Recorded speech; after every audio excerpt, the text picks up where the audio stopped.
binge!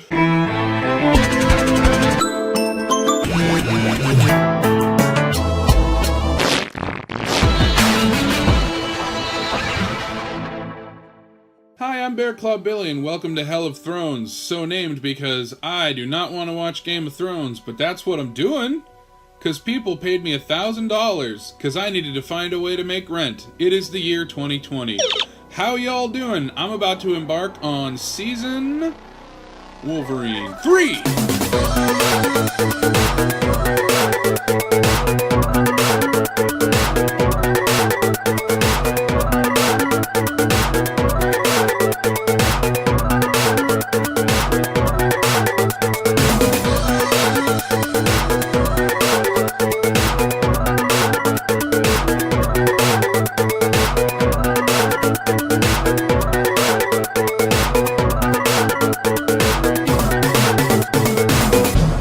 Season 3, Episode 1, Valar Dohaeris. I get 10 minutes to talk at the end of every episode. No script, no notes, just whatever I thought. Let's do this! I missed. Suddenly, wolf! Yes! I feel like this show has such a reputation for, like, twisty writing, but, like, the fucking wolf trope. Stop it. Stop it / I love it. Like, the wolf thing is hilarious every time it happens, and I've really gotten to a point where I can predict it now. Like, no joke. A second before the wolf came out, I was like, it's gonna be a yes! It's a wolf! Oh, fuck. King Smooth Nips. We got his name. Renly? Renfair? Rendley?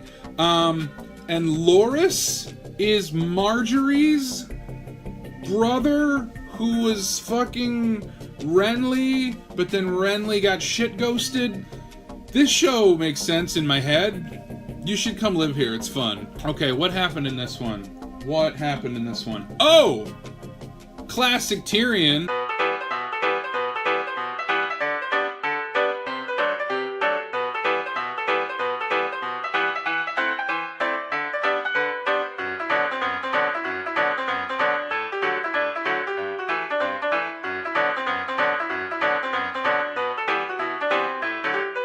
Classic Tyrion is a segment we do here on Hell of Thrones, where I try to figure out why my friend and dragon mommy Grace says I'm so much like Tyrion Lannister. Today's Classic Tyrion is daddy issues! Yep, holy shit. That scene was probably my favorite from this episode. It took me a second to be like, did I like anything about this one? Oh, hell yeah. That classic, you know, just shitty dad who's just like, whatever, be better. I don't give a fuck. Amazing editing moment, too. Like, I really have to latch on to the things I like. There was a scene where Tyrion's dad tried to Columbo him, just one more thing. And so the way it was edited was so great, and I'm just kind of like doing this from memory, but like Tywin is all like, one more thing, and then Tyrion turns around and he says something like, if that whore, and like the edit was so clean on like Tyrion being like, I don't give a fuck. It was really well acted, it was really well choreographed, it was really well edited, and it just jumped out at me. He just spins back around as he starts his sentence because he's like, you know what? I'm out! But, you know, also, it's like a different side of Tyrion. Like, I mean, it took me a while to even figure out the relationship between those two. I didn't know that was his dad for so long. But boy, do I know he's his dad now. Holy shit. That kind of quiet bitterness could only be a father and son. I got Littlefinger's name wrong, I think, last season. I called him Pete Baylor. It's Peter Baelish / Littlefinger? Oh, fuck. Okay. In last season, I thought that Red Lady fucked Davos.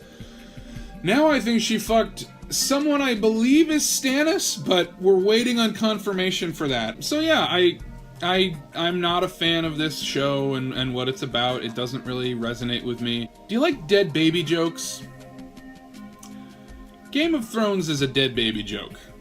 It's trying to shock you, but it's not actually funny. So I don't think it deserves to have the word joke in its name. Dany went to some city to see about their soldiers, and they just had this scene where they're just like, from the age of a baby, they are we cut their dicks off, and I'm gonna slice this guy's nipple off, and we make them kill babies in front of their moms.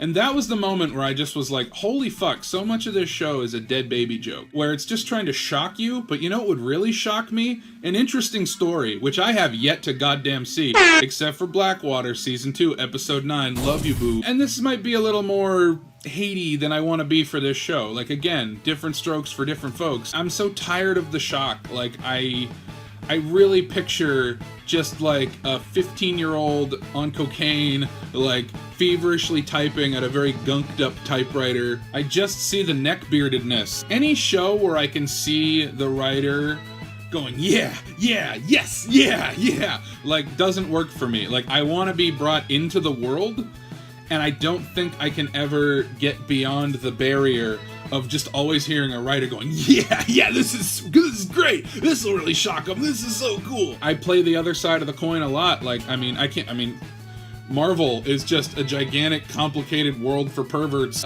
I can't say that. It's written by a lot of different people, and sometimes it gets really sleazy and trashy.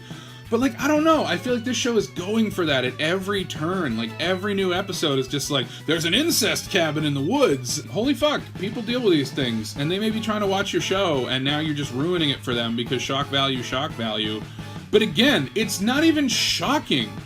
Like, I'm not even shocked, I'm just bored. I'm just like, okay, oh yeah, we take a baby and we rip its head off, and then we fuck the mouth, and then we throw it at a dead woman, and then we make somebody eat it. Whatever, fuck, I don't care. Like, that's the Aristocrats. Anyway, Danny got a new reply guy. I forgot his name. I tried to say his name over and over and over and over again. Because that's what I do. Somebody comes up on screen and I'm just like, Horse Lord McGillicuddy, Horse Lord McGillicuddy, Horse Lord McGillicuddy. And just... and then I hope by the next episode, I don't forget his name and start calling him, like, you know, Horseham Bumblefuck. But, like, that's what happens. You'll never believe this. I have trouble with Lord of the Rings and Harry Potter, too. Who would have guessed? Anyway, yeah, on we go. Kill more babies. Hell yeah!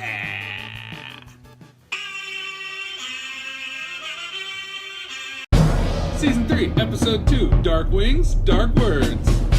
I keep missing the button. I've reached the point where a new character enters the frame and I literally yell out loud, stop! Like, characters will be talking, they'll just be like, yes, my lord, we must make ready the fucking whatever. And then some other guy is like, but do you think we'll be, sir? And I'm like, as soon as someone pops in the frame, I'm like, get the fuck out! No! I can't handle one more goddamn character. Okay, there's a guy who looks like the dad from the 90s Lost in Space movie. This guy looks like this guy, and I bring that up specifically because this guy from Game of Thrones also looks like this Dr. Smith from the 90s Lost in Space movie. I know that's such a weird observation, and it sounds like that's the only movie I've ever seen. It is, and the soundtrack slaps. And by the way, I missed that character's name. Oh, shit, the kid from Love Actually, the gymnastics kid who's a drummer. He's in this, which is great because he already has practice acting in a series of disconnected character vignettes that never congeal around a theme.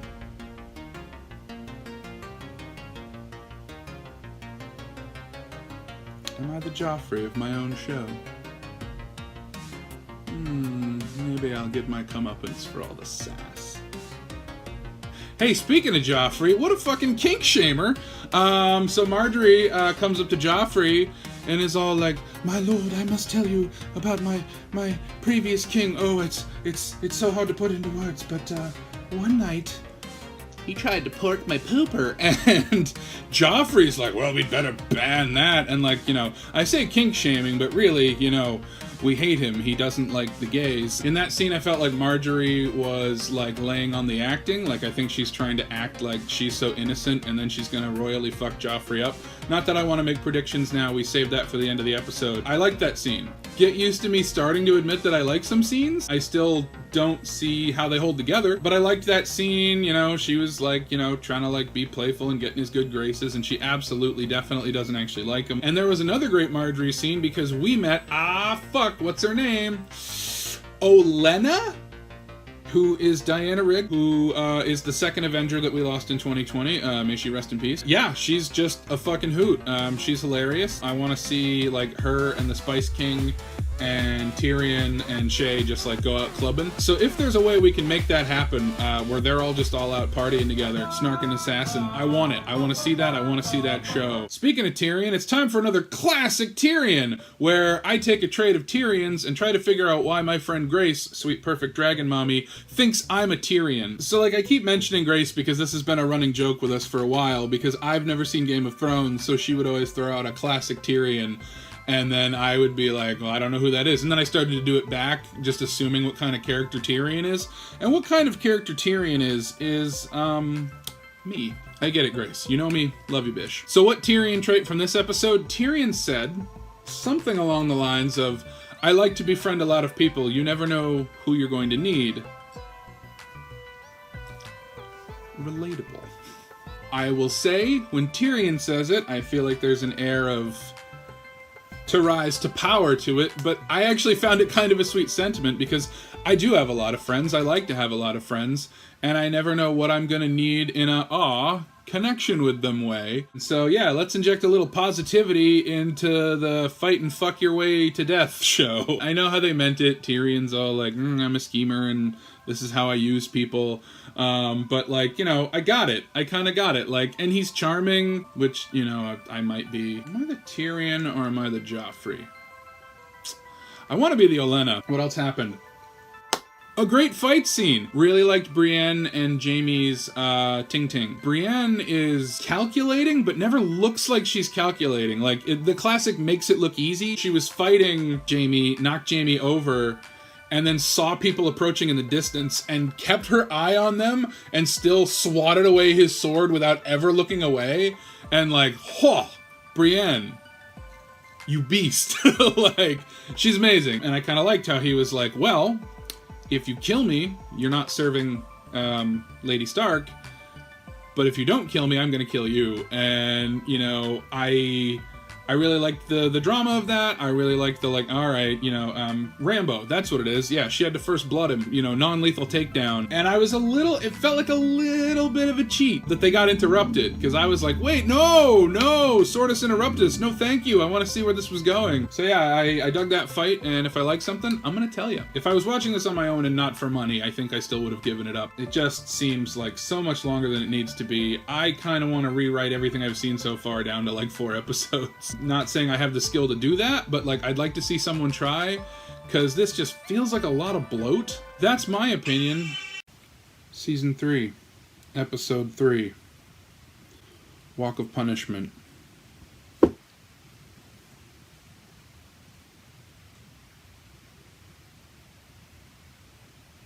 Trigger warning.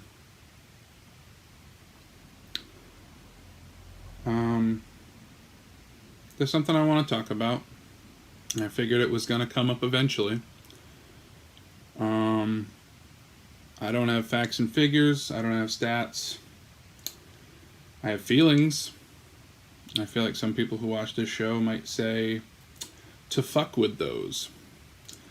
I'm not going to say everyone would, but I feel like there's definitely a crowd, Lords of the Edge. I think it is something that can't go undiscussed with this show.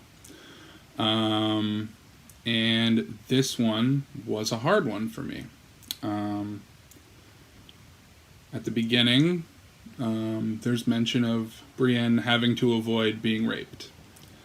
And at one point, Jaime Lannister, character we're probably supposed to like, but that title could go on most of these characters, says, well, you know, you should just pretend you're into it and get it over with. And that gave me the shivers. I am a victim of an attempted assault. And I have a feeling I'm not the only one who's ever tried to watch this show. The timer's set for 10 minutes.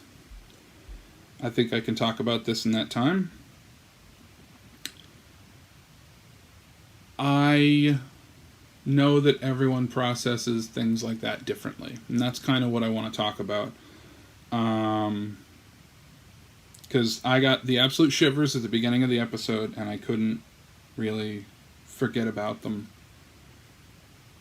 And then later, to have Brienne dragged off into the woods, and to hear sounds coming from the woods while two characters are talking, like the sound of assault is just window dressing. Shh, men are talking. I don't know. It was a lot. And then Theon also has a threat of rape. Gets saved at the last second, not by a wolf. Actually reminded me of Deliverance, which also features rape and archery. And these were a lot of feelings to process, because I like the movie Deliverance. I like quite a lot of media that has sexual assault as a plot point. Usually it's very cut and dry. This is a bad thing. Marty McFly never yelled to his mom, "Pretend you're into it." George punched the shit out of Biff. And I'm not going to say that it's an easy plot point to put in anything. I've already written articles about the use of sexual assault in media, and what a difficult topic it is, because where I want to go with all this is the idea that role play, be it kinky or tabletop, or even children playing pretend, using sticks as swords, the idea that any kind of role play or pretend or indulging in fiction and narrative is trying to work through traumatic events. It's why a lot of children pretend to be warriors and soldiers when they're little, is because they're trying to make sense of a world that can be cruel and dark. And I guess for me, I'm wondering if that show is that for some people, and it isn't for me. Because I felt these very, very strong feelings. And I thought, well, this is disrespectful to anyone who has ever been in that situation. And it's very hard for people to throw the old turn your brain off and just have fun defense at a show that wants to dredge up feelings like that. And for my taste, doesn't always handle it well. But I also want to give voice to people that love this show and also have that experience. I don't want to say that the two can't happen together, and maybe this helps work through it. And seeing someone not feel ashamed of it and working through it and processing it in this show may be helpful for some people. I don't know if it would be helpful for me. I'm not going to lie, when I started this project, I knew going in there was potential for this to be difficult to get through. And I don't want to just pretend like I can take it.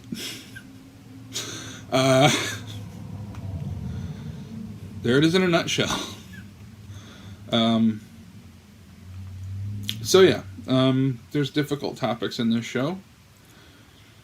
And I can look back at an earlier episode where Joffrey, using his kingly power, forced a couple of people to beat each other. Women specifically. I feel like that is important. Part of me feels like these kind of moments and scenes are in the show to say women aren't allowed here, which is not true. So many women love this show. Statistically, don't have the stats in front of my face, but I'm pretty sure I can ballpark this one. Statistically, women are usually the greater number of victims of assault. And yeah, I feel like there's a boys club nature to the show sometimes, but again, I know a lot of women that really like this show. So this is just a difficult topic to say that, like, to me, those things just don't feel appropriate. They don't feel like they're handled subtly. I may be wrong. I really don't want this to be a show where it's just someone is raped or threatened to be raped, and then the response is they kill them. and we're all supposed to go, I'm so satisfied that the rapist got killed. Side note, Deliverance, I think, is a really good movie about this topic. If you've ever only heard it, made fun of as the banjo movie with the hillbillies, it's actually a really, really good story. And I think an example of using narrative to discuss rape in a way that I think is healthy. And I'm not going to say it's a perfect movie, but I remember the first time I watched it, I was like, oh wow, this is so much more than just the movie with rape in it. I was really struck by it, and I thought it was an example of it done really well. And there are many more examples. The Virgin Spring, again, I've written on this topic a little bit, and admittedly, it's because of Back to the Future, because it is one of my favorite movies. So I feel a little hypocritical over here, being like, you can't take that lightly. Back to the Future is a comedy for the whole family.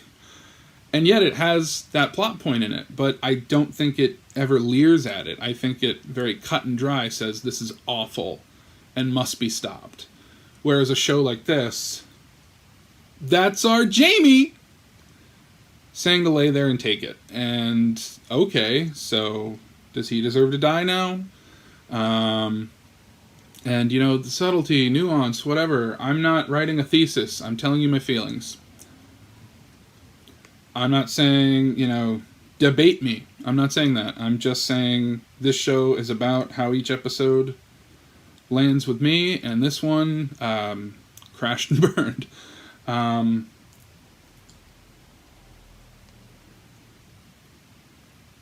get that Jamie saved Brienne, and that's maybe what we're supposed to take away from it, and at great cost. Whatever. That's just my feeling right now. Whatever. I did not appreciate that. I think the subject could have been handled in a much better way. I was really, really shook by both the, act like you like it, then doubling down and having Theon also have an assault attempted on him, and then Brienne just off screen, what a choice. What a choice. This moment doesn't matter, and I almost kind of want to say, nope, you took me here, now you look at it.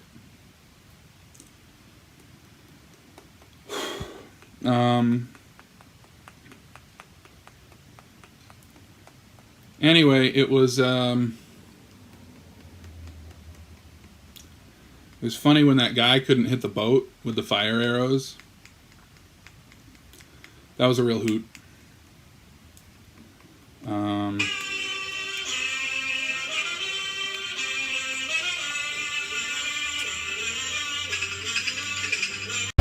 Season 3, Episode 4, and now his watch has ended. Anyone who stuck through that last one, thanks for sticking with me. What happened in this one? Well, I feel like we gotta start from here. Brienne talking to Jamie about what happened back there. It was interesting to see Brienne kind of call Jamie out for hey, you have a good life, so you don't know what this stuff's like, aka stop talking shit. Still, it's hard to be oh, that's coming in a later episode. Sometimes it's hard to tell where things are going and where they're going to be paid off, and it kind of just forces you to sit with a feeling for a bit. And if it's a feeling that's intense, it sucks, and I don't want to sit with that feeling. But also, I took issue with the way that was resolved. Having Brienne, yell at Jamie for crying like a woman was very strange and felt like it wanted a big rah rah rah, and I don't know where the feelings in this show are sometimes. I don't know what the thesis of this damn show is. Yeah, everything sucks. Hooray.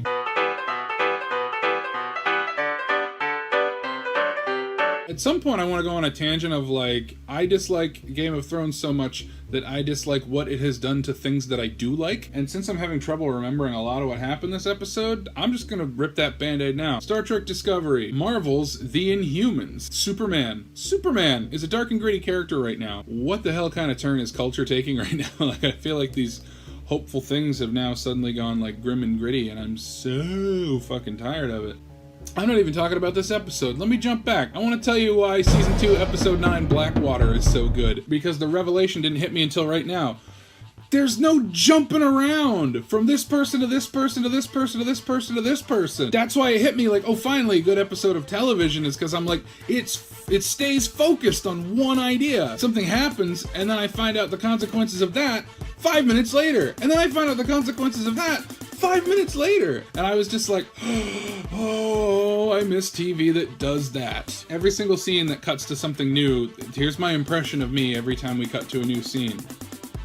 Oh, right, that's me every time. Oh, there was also just a trope that I saw coming, so I feel like I didn't get the enjoyment of it. The guy in the city that has all the soldiers that get their nipples cut off or whatever, when he's like talking shit about Danny and the translator is changing what he's saying, I felt really bad that I called right away, like, oh, Danny actually speaks, what is it, Valerian and the City of a Thousand Planets? I know they're gonna make a big, like, oh, shit. And it didn't hit me the way it should have, just because I was like, oh, this one's super fucking obvious. So far Danny has freed 2 kingdoms, I believe, unless there's one I'm missing. But it's interesting that this time she's like, you're free, will you fight for me as free men? And they're like, yeah, and I'm like, okay.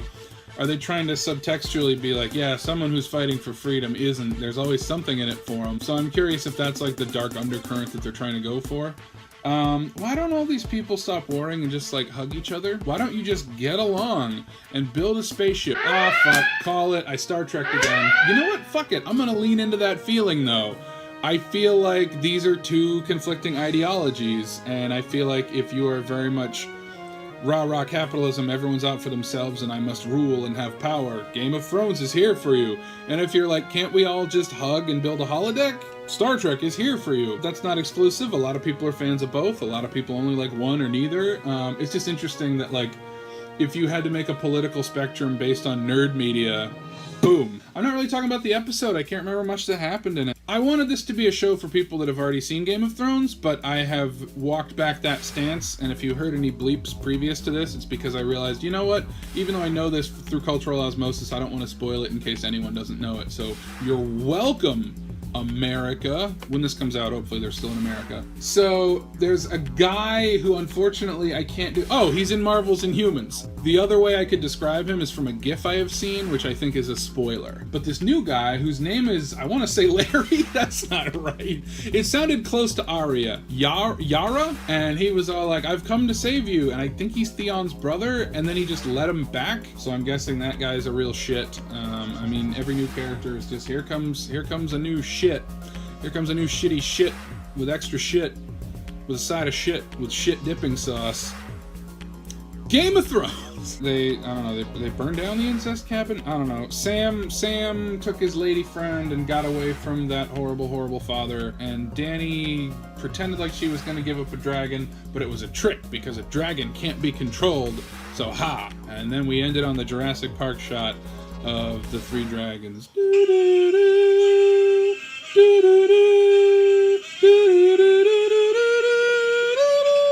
You can't mash those up.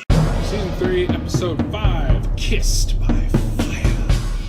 That one felt long. So Tywin wants Cersei to marry Loras and Tyrion to marry Sansa, I think? Neither of them want to do it, so now I'm wondering if they're going to gang up and take out Chucky Dance.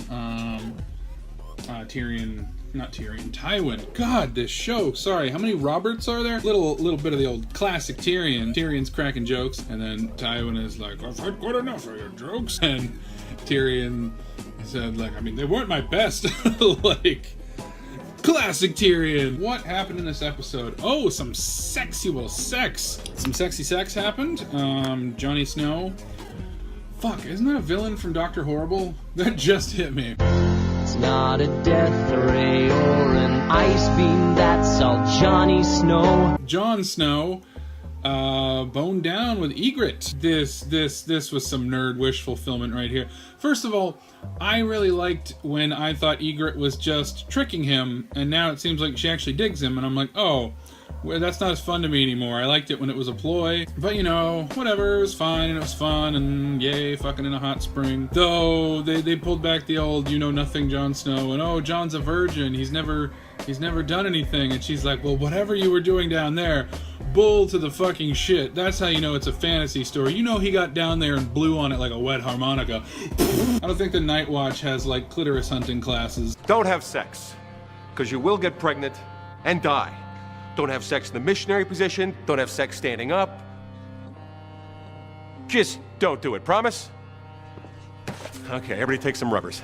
I wanted that scene to be like, wow, you're fucking bad at this. And let's get better, eh? But instead it was just like, oh, Jon Snow. Wait a minute.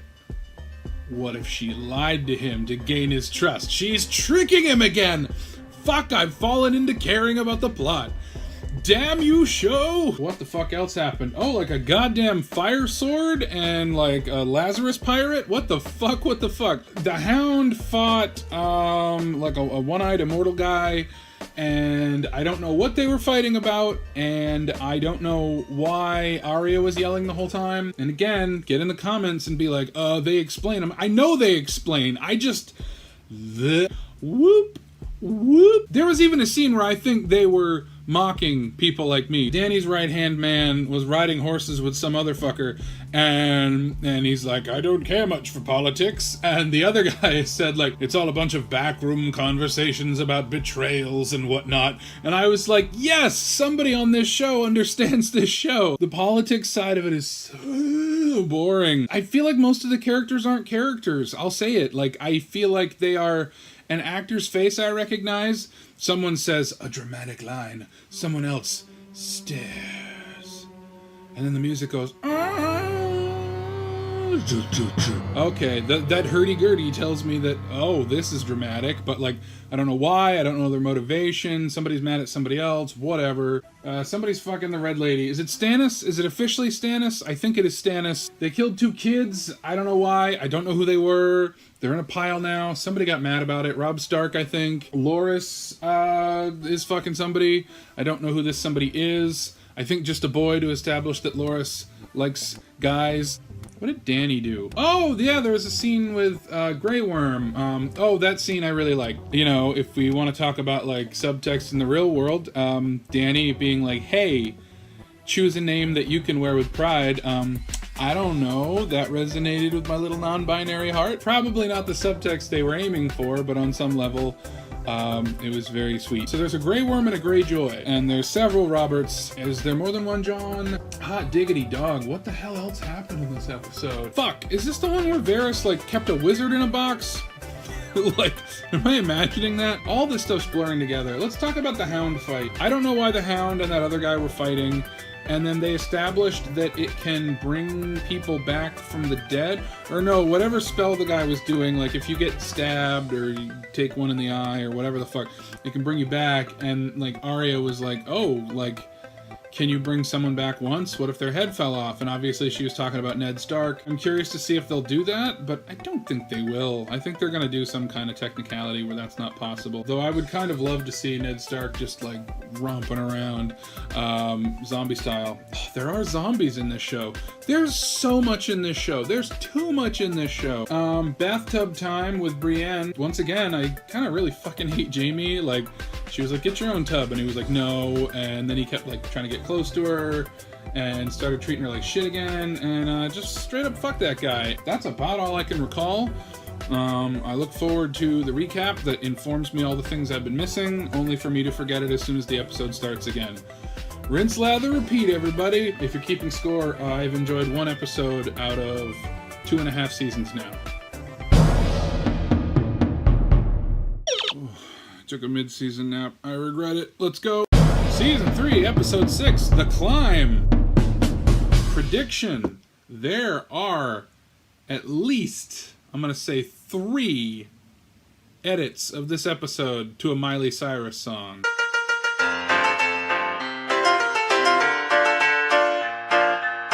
I'm watching this episode far, far later than most people did, so sorry, you're getting Miley Cyrus jokes. What happened in this one? Well, they did some climbing. That's about the long and the short of it. They did a little fake out. I thought Ygritte was going to get Gwen Stacy, but she's fine. They made it. They did it. They had a sweet make-out on the top of the wall. Good for them. You crazy kids. I'm rooting for you. I still think there's something sneaky there, because there's always something sneaky there in this whole damn show. Classic Tyrion time?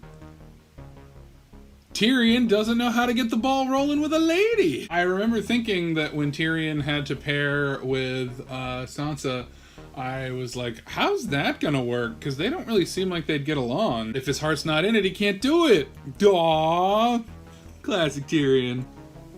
What the fuck else happened in this episode? I'm literally running down all the characters because all I remember is they climbed a wall and Tyrion tried to talk to Sansa. Want to talk about special effects? I don't know, they're okay. Nope, got nothing there either. The phenomenon seems to hold true. I do okay until the midway point, and then there's just a gray area in the like 6 to 8 range. I want to keep studying this phenomenon. The episode 6 to 8 range of every season is when things just start to go spotty, and I'm like, nope, they talked to stabby, I died 6 times guy. Yes, Melisandre's talked to the guy that's died 6 times and said that's not possible. Oh, Melisandre started some shit with Arya, grabbed her by the face and was like, I see darkness in you will eat 1,000 eyeballs. So I can't wait for the scene where she eats 1,000 eyeballs, because prophecies always turn out to be true. Motherfucker, I'll talk about that. I hate prophecies. That's all I'm really trying to say. Prophecies are my least favorite thing in any fiction, science fiction, fantasy. I don't give a fuck. There's really only 2 outcomes. There's either the prophecy was worded in a weird way, but it came true in a way we weren't expecting, or the prophecy just plain was true. I genuinely want to see this show be like, but the prophecy, and they're like, yeah, prophecies are dumb. I want this to be the show to do that. So that is my prophecy. And there was like a weird line about like, of course you don't like Melisandre, you're a girl. And like, okay, I'm not sure what they're implying there. Does Melisandre eat girls? Not like RIP to my OTP. Who is my OTP at this point? Yeah, I'm so devoid of things to talk about. OTPs, what do we got? I like Jon and Ygritte. I'm still waiting for the this is all a ploy for something. I don't know, she's just kind of like always making fun of him. There's sometimes she takes it a little too far where she's just like, I'm Jon Snow, I'm so dumb. And I'm like, hey, what are some other pairings? I don't want to see Tyrion and Shay come apart. They seem nice. Oh, we saw some of Sam's lady friend, and don't seem to really see a spark there. He sang a song for her, and that was nice, I guess. Oh, I wanted to talk about this with 45 seconds to go. Star Trek. Don't leave. I know I talk about Star Trek a lot. It's just a good baseline for nerd TV. On Star Trek, whenever they wrote technobabble into the script, they would literally use the word tech. They would write, the tech is over-teching, but if we reduce the tech by 50%, we can tech the tech until it techs again. I think on Game of Thrones, I think they should write into the script, scheme. It should just be, oh, quick, we have to meet here. We must scheme. But if the scheme doesn't scheme, then we can't scheme. But what about this scheme? Well, that scheme could work. But if this scheme schemes with this scheme, then we can all scheme together. Season 3, Episode 7. The Bear and the Maiden Fair. So how can I not love Ygritte when she basically delivers the line, where we're going, we don't need roads. When we went to Castle Black, we took the King's Road. You and your roads.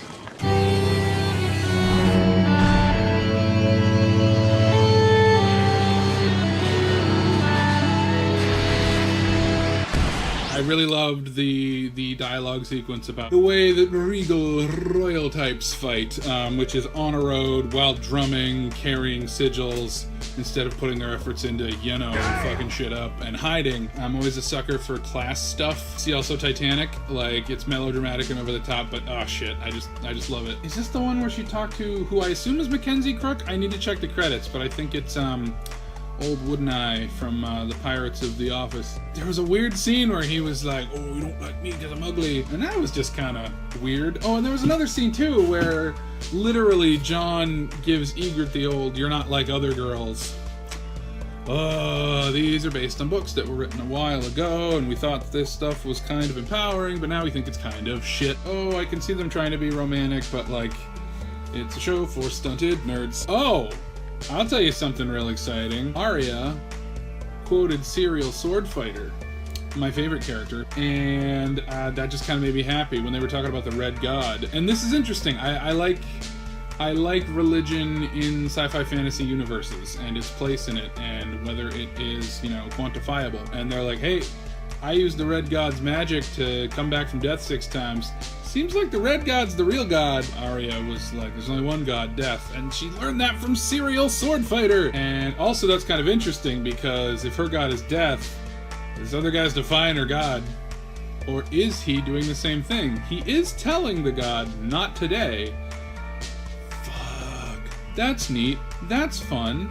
Some things in this show are fun. At the end of the day, though, this is a talky fucking show, and I only enjoy about 1 conversation out of 6. 5 are where are we putting our goddamn chess pieces, and then a 6th one is like something kind of philosophical, and then 50% of the time I agree with the philosophy, and the other 50% of the time the philosophy is that fuck you, I got mine, we're bags of meat that fucking kill, and great, sure, I'll read your blog post. Oh, this is the one with like the weird torture threesome too. Okay, this character whose name I don't know, he's a torturous son of a bitch. But like, also, I believe that most of this show was built from either a D&D session or a Dom session. I don't know what George R.R. Martin does with his Saturday and Sunday nights, but I think Saturday is the Leather Club and Sunday is the D&D Club. So yeah, like watching this scene, I had a little bit of a like, oh, that's good. Like, hurt him and then be like, here, have everything you want. I'm taking it away again. Obviously, in real life, horrible and abusive. But, like, in the whole, like, we're just having fun here, which, again, is something I don't want to say about a show that gets into some really horrible things. But nevertheless, I was like, oh, fuck. Like, I feel like it kind of upped the stakes in terms of, like, oh, not just pain. I'm also going to give you stuff and take it away. And maybe I've said too much about my own Saturday nights. Hey, who is this bug-eyed finger-stabbing fucker? I feel like I know his name by now. I think I heard Yaris at one point, but I also believe that's the name of a car. So the bug-eyed finger-stabbing fucker feels like just Joffrey with more dials turned up. Oh, that Joffrey, you love to hate him. Well, now we've got another one, and he's 300% worse. And he's got a little horn to toot. I think we need to see Ygritte in a silk dress. I feel like the show has set it up. And we either need to see that, or she's going to bleed out horribly, and they're going to make some metaphor about, you know, your lovely silk dress. They won't do that. This show's not cheesy like that. What else happened in this one? Brienne fights a bear! Sure, cool! The effects on it were a little better. I think they filmed a real bear. I'm going to throw this out there. I think a lot of the wolf effects look kind of fakey. I'm sure they were good for their day, but they didn't age super well. But the bear looks pretty real. If it turns out that bear was CGI, good work, CGI bear team. Oh, Jaime talked to some priest who healed him? But he was like, I did experiments. So, like, are we getting Frankenstein in on this fucking thing? We have too much stuff. I think we have too much stuff. Streamline that shit. Or make an episode about just one of those things and then, like, I don't know, never see him for a bit. The Hound? The Hound found, Arya? Or did that happen in the last one? I think the Hound has Arya. Oh, no. Why aren't they friends? I still don't know. So the bug-eyed finger torture fucker, I don't know why he's mad at Theon. I want to have less people in my head. Bring on the red. I want them all dead. 8 Second Sons. 3 8 Second Sons. Season 3, Episode 8. Second Sons. All right. So hey, there was a wedding in this episode. I'm guessing that wasn't that wedding, but I sure sat there the whole time thinking it was that wedding. Nobody tell me, not like you'll get a chance because I'm locked in this sci-fi bunker where no one can tell me spoilers for a show I've avoided for 10 years but decided to watch for $1,000 because I needed rent in a pandemic. I liked it. It was a neat wedding. Some great just dickhead moments from Joffrey. Most of them just about Tyrion's stature. And Joffrey took the step stool. You little, I could just stop watching, except I can't, because I'm making rent. It's weird to have your own dad be like, now get in there and fuck a baby up there. It was interesting how Tyrion said, like, I don't want to enter your bed unless you want me there. And I had a moment of like, oh, wait, does he want to be there? Oh, huh. Like, I don't know if there's like a, this is my duty, I'm going to do this, and then never again. I like the way that it ended. I thought it was nice, and they slept apart, and he was very silly and drunk. Also, at the beginning of the episode, Tyrion says, marriage is a prison. Classic Tyrion, you know me. What else happened in this episode? Oh, the bit in the middle where the lady in red tied, I don't know, somebody to a bed, and then covered him in leeches. I've seen some dicks get sucked on this show, but this is ridiculous. And yeah, then they burned all the little slug bugs in the fire. I don't know what's going on there. Sometimes I think this show is like 50 Shades, but not as obvious to people. They start watching it, and then they're like, oh, honey, tying me to the bed, wild. And then at the end, hey, our zombies are finally here. Didn't we get zombies teased like at the end of season 2, and then no more zombies? Okay, I don't know what the writing process was for these books, but that little magic zombie blade, I would not be surprised if George R.R. Martin did a D&D campaign and the DM was like, you find a very strange blade, and then, okay, well, clearly it's important, I'm just gonna hold on to it. Oh, here comes a thing, stab. Oh, also, wow, the special effects on shattering that sword looked like shit. I shouldn't make fun, like so many great movies have like one bad special effect and you just kind of have to deal with it. Special effects is kind of a nightmare business, and more power to everyone who does special effects. I don't fault you, the deadlines are nuts and you should be paid way more. That said, when that sword shattered, oh man, they could have worked a little harder on that. Like, he grabs it, and then it's like, you can tell it's clearly an actual prop, and then the wide shot, it's super fake, and it shatters like a game over screen in Tron or something. Like, it just looked really fake. The physics didn't move right. It looked like, this is such a specific example, it looked like that glass door from the Wishmaster movies. We've all seen those. Yeah, I'm trying to think of what else happened in this episode. Probably more big chats about all kinds of shit. Okay, I'm afraid I'm gonna fall into a pattern of thinking that, like, if any episode stays in one location for too long, then something big is gonna happen. I think the wildfire episode got me there, because it's like we're just staying at this one castle for almost the entire episode, so some shit's going down. Oh, Danny, that's right. There was some Danny stuff in this episode. Haven't been getting to Danny for a while. Danny's got a sex night. He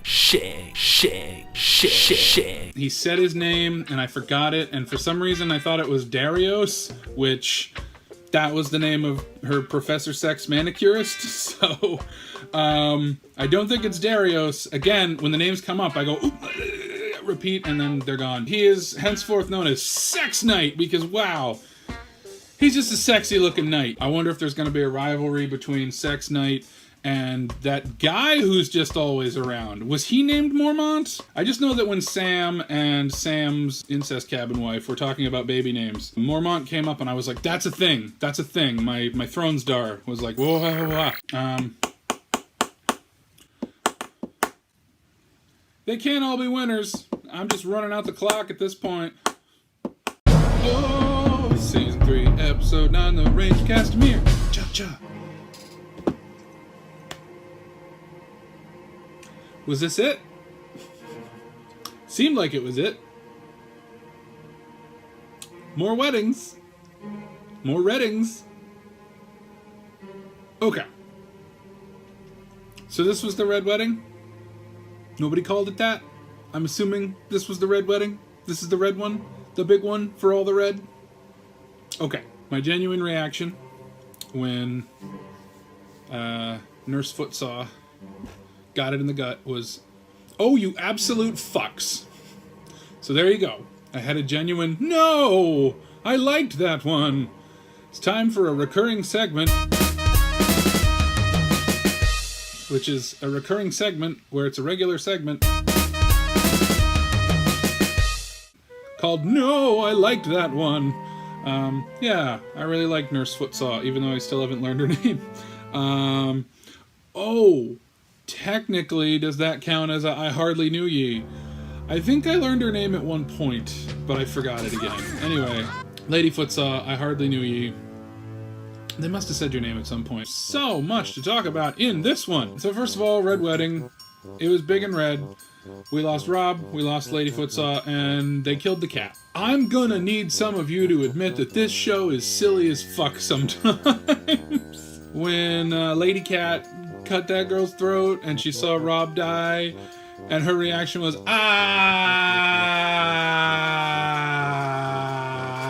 what the fuck was that? That was a Vader no, that was a Khan, that was ridiculous. I was laughing really fucking hard. It was kind of like when the guy got like Gatorated with gold. What else happened in this one? Warging. Wargathon, Warg of the Worlds. I love the warging. I think it's really cool. Hell yeah, more superpowers. We've got the guy who can be stabbed 6 times, and we've got Animal Man, essentially. No, not quite the same power set. I feel like this show is a patchwork quilt of a lot of things that you'll probably like at least one thing, and I'm not saying that's a bad thing, but like it does feel sort of like, well, if you're bored with this one, don't worry, maybe the next one will get you. Oh, you didn't like that political conversation? Here's a sword fight. You didn't like that? Here's some hard fucking. You didn't like that? Here's a guy controlling a bird with his brain. I just like when you pick one story and do that. Good. Sorry, I know, I sound like I'm being mean. It's just not the way I like my TV. I think it's a problem with a lot of modern television. Most of it only has 1 or 2 good episodes in the tank, so they just kind of paddle in the water until they get to like the good one.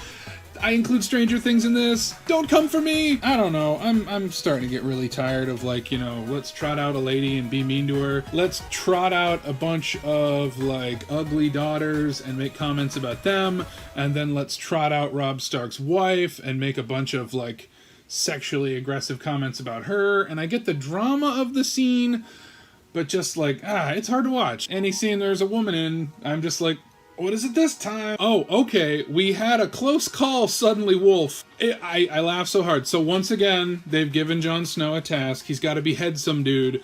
And they're like, do it. Prove you're a crow. And he's like, no, I'm a servo. And so he's got the sword, and he's about to do it. And then they cut to a shot of 2 wolves just kind of looking up, like, hopefully.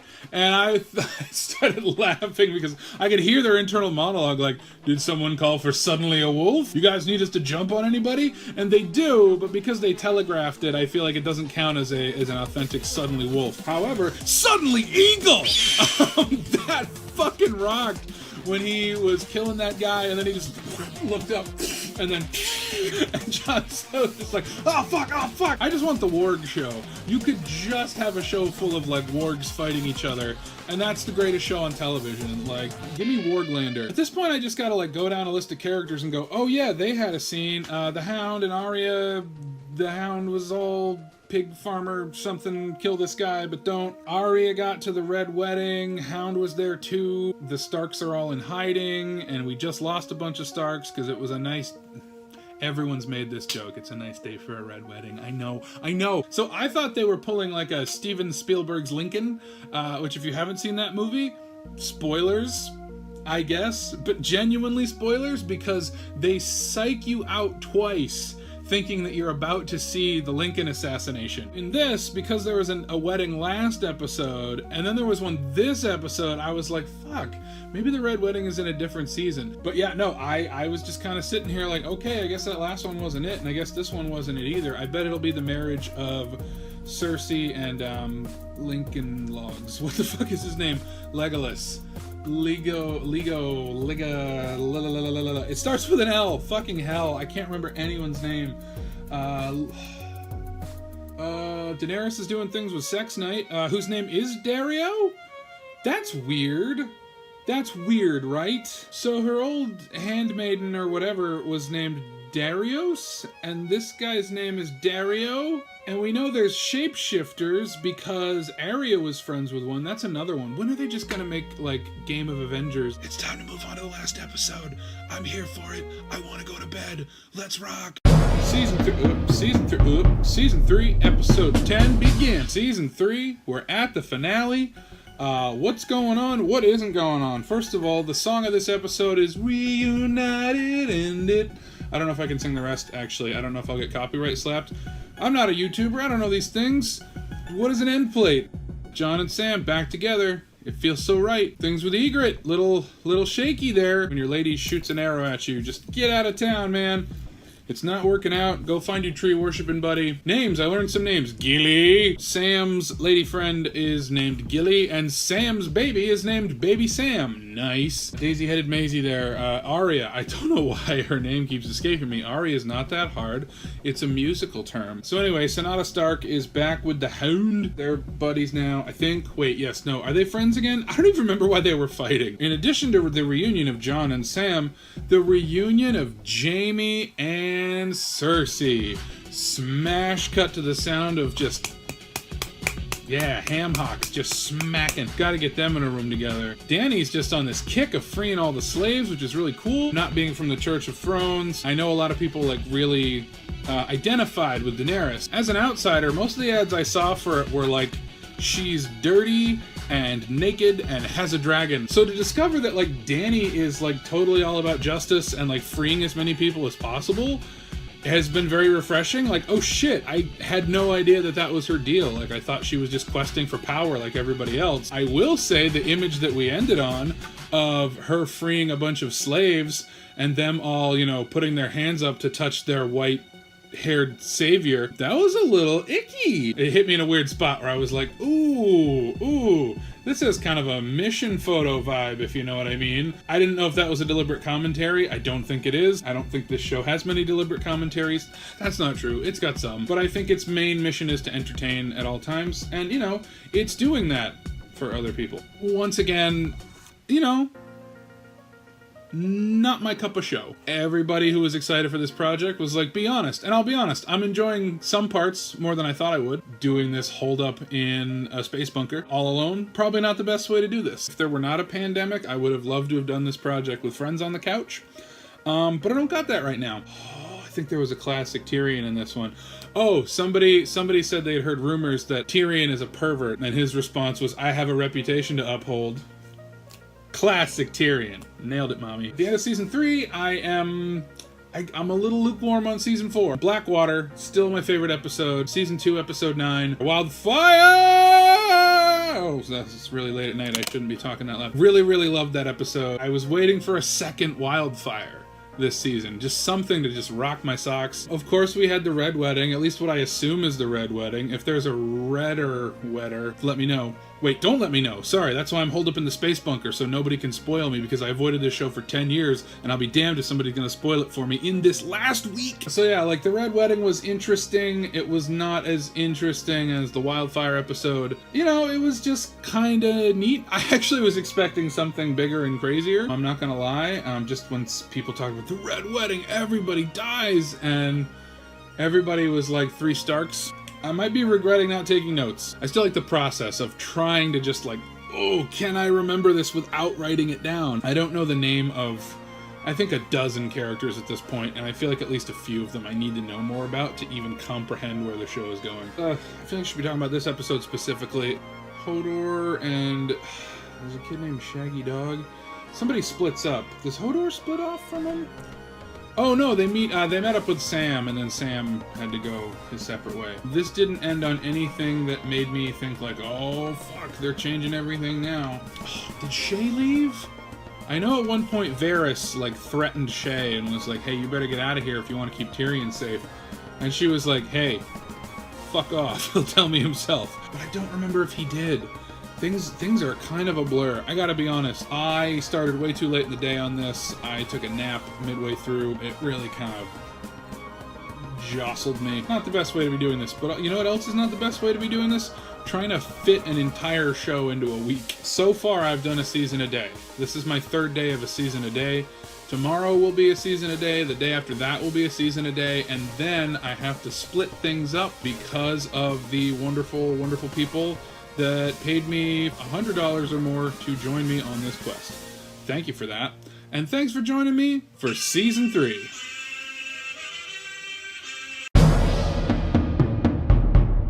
Alright, Season 3. As explained by me, Claw Billie. Every time I do this, I make sure to not look at the notes from the season before. Try to do it from memory as best as I can. Season 3, boom, you got your houses, your Starks, your Lannisters, etc. Who met a shapeshifter? Arya Stark met a shapeshifter. Who are your Starks? You got your Ned, you got your cat. Ned, he's dead, he got the behead, he did a treason. Jon Snow, bastard, is Ned's kid, but not Cat's kid, but they also have between them Bran and Arya and Sansa. Bran is hanging with Hodor and a lady slave, and I think somebody named Shaggy Dog, some little blonde kid, who may or may not be the blonde kid that Cersei was gonna poison. Bran has the ability to warg. That's when he does this. And then he's a bird or something. He also met some people named Mira and Joran Reed, I believe. Jon Snow who used to be a crow, but now no, is a wildling, and he is hanging with Ygritte and making sweet, sweet love, and then suddenly they have, a little falling out because he can't kill a guy, so now they are no longer in love. No, Jon has come back. Arya's deal, she's with the Hound now. The Hound fought a guy who died 6 times. Robb Stark was going to be married to Lady Footsaw, and they had a baby together, a fetus. The baby was not born, but then, oh no, they all got red wedding. Cat got red wedding, Robb got red wedding, Lady Footsaw got red wedding, baby fetus got red wedding, bunch of other people, but I don't know who they are. Jon's friend Sam, they were split up, but now they're reunited. Sam is dating Gilly, and they have a baby, baby Sam. Baby Sam is not their baby, but is a baby named Sam. So Sansa is no longer in love with Joffrey, may never have been. Get yourself a good man. And she does, but not because she wants to. Sansa is now married to Tyrion, but it is a wedding of bullshit. It is not a love wedding. Tyrion is still in love with Shae. This has caused some tension because Tyrion had to get married because Tywin, his pops, said they had to do it. Tywin, of course, is the head Lannister and has the children Tyrion, Cersei, and Jaime. Cersei and Jaime, they fucked. They made Joffrey. Cersei was married to King Robert Baratheon. Jaime killed him, as far as I can tell. I somehow don't remember the scene, but they keep calling him Kingslayer, so it checks out. Jaime lost his hand. He was in the custody of Brienne of Tarth. Cersei almost poisoned some kid. I don't know what kid that is. Cersei, I put love question mark, married to Loras, also a marriage of bullshit, dictated by Tywin. I don't think they've actually gotten married yet. Joffrey was at one point going to marry Marjorie. I'm going to admit I don't know what happened with that. I don't think it ever happened. Marjorie's grandma is Ilana. She kicks ass. Everyone loves her. Let's move on to Dothraki / Dany. I don't actually know what Dany's kingdom is. The Targaryen kingdom? Oh, I didn't put her brother on here. Who cares? He's dead. He sucks. He's got a gold hat now. Dany, she's got a little family going here. She's got a translator. She's got Grey Worm leading the army. She was with Khal Drogo, who is dead, but then there was a weird flashback like he might not be dead. Dany is just freeing slaves left and right. Good for Dany. She took on Dario. Sex Knight. They don't actually have sex, but he's just made of pure sex, so I had to designate him as a sex knight. I put a heart question mark because he said, like, I offer my loyalty and my heart.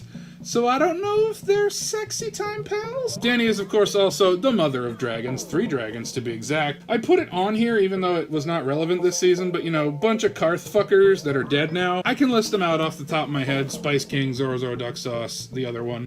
Teleporting Fancy Nosferatu. The others! The Red Lady and Melisandre, they porked. The Red Lady is Melisandre, and she porked Stannis, and that resulted in the shit ghost that killed King Smoothness. I never learned his name. He died before I learned it. He was in love with Loras. He was not in love with Marjorie, and Loras and Marjorie are siblings. Stannis has a nephew named Gendry. I didn't write it on here, but he put him in a boat and told him start rowing. Some guy's learning to read in prison, which I found very charming. I don't know. You don't see too much positivity in this show, to be honest, and just a guy learning to read? That's nice. Podrick, who is the god of sex, I didn't link him, but he's Tyrion's buddy, pal, fellow, helper guy. Burnface Girl. Oh, I think Burnface Girl is teaching Davos to read. Davos or Davros?